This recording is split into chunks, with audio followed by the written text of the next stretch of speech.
Why are all these cool things happening for you? It's like I'm reliving my nights here in the room with you. No, I ponder it a lot because, I mean, look, we talked earlier about how I would only be able to pull off these things I pulled off if I continuously succeeded over, a lot of green lights. and over again. And it does make you think, like, what are the odds of that? Is it more likely that the world is a simulation or not? And I think actually it just comes down to, I'm a spiritual person. I believe in the existence of a higher creator, of a higher power.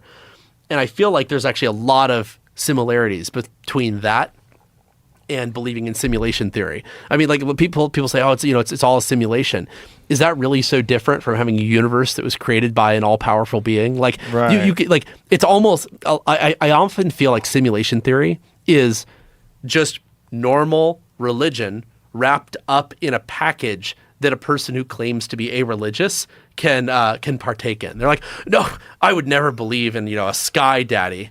I just believe that we live in a world created by a higher being and that he's watching our every move and learning from it and helping us along the way." Yeah. I don't know, man. That's you're hitting on a lot of the tenets of major there's also world like religions. what were they trying to write down when they were writing the initial religious texts? Like, what were they actually describing? When you're talking about something that's an oral tradition let me pop up there we go. I can pop out this. Can I put that on? Yes, absolutely. What are you seeing right now?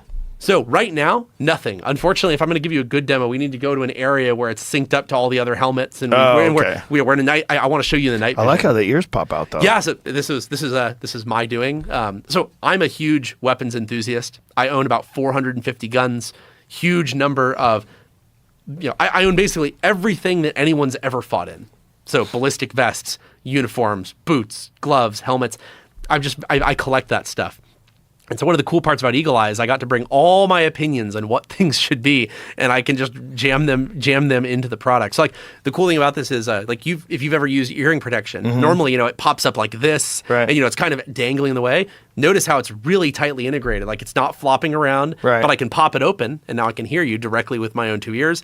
I can pop that and clip it back in, and I'm able to hear with electronic pass through, and it actually enhances my hearing, so I can hear certain things better. And you'll notice this is ballistic ear protection. So have you ever seen like a high cut helmet where you can have low cut helmets where they protect your ears more, high cut helmets where there's no ballistic protection over your hearing protection? This is ballistic hearing protection. So when I put this on, everything is protected with armor, even over the soft tissue in my ears and around my upper neck. Is there any concern about the hinge or that during combat it would pop open? No, it's a super robust system. So here, I'll actually show you.